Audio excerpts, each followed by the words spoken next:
আপনি যদি কারোর সাথে ব্যবসায়িক লেনদেন করেন এবং কারো কাছে জমি বিক্রি করেন, বিভিন্ন উপায় হইতে পারে।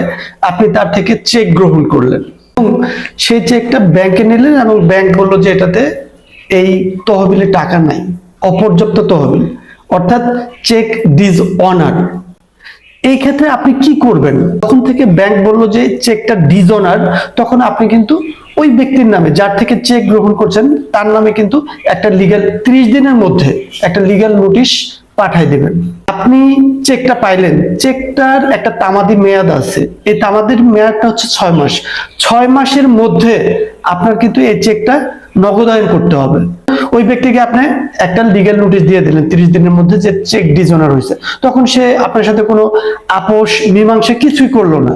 তখন ওই সময় থেকে সে কিন্তু লিগ্যাল নোটিশ প্রাপ্ত হয়েছে, কিন্তু আপনার সাথে কোনো আপোষ মীমাংসা করে নাই। তখন আপনি কি করলেন? তার বিরুদ্ধে এনআই অ্যাক্টের 30 দিনের মধ্যে তার বিরুদ্ধে এনআই অ্যাক্টের 138 ধারায় যুগ্ম জেলা জজ আদালতে আপনার মামলা দায়ের করতে হবে। যুগ্ম জেলা জজ আদালতে মামলার জন্য কি কি কাগজপত্র প্রয়োজন?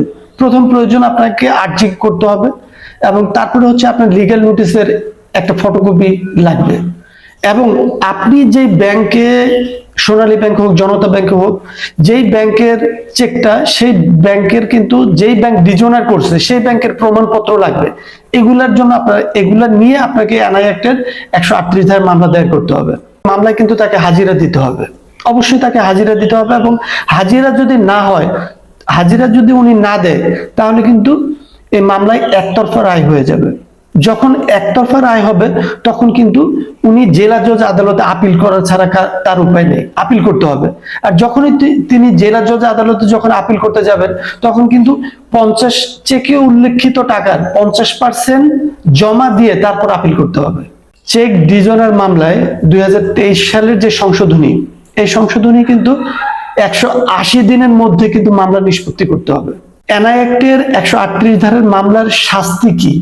যে আপনি মামলা করলেন, শাস্তিটা হচ্ছে এটাই যে এই মামলা কিন্তু 1 বছর জেল এবং চেকে উল্লেখিত টাকার 5 লাখ থাকুক 10 লাখ থাকুক, চেকে উল্লেখিত টাকার 3 গুণ জরিমানা দিতে হবে। তো যখন আপনার এই 3 গুণ জরিমানা কিন্তু আপনি পাবেন না, আপনার চেকে উল্লেখিত যে পরিমাণ টাকায়, ওই টাকাটা আপনি পাবেন, আর অন্য যেই টাকাটা, সেই টাকাটা কিন্তু সরকারি কোষাগারে চলে যাবে।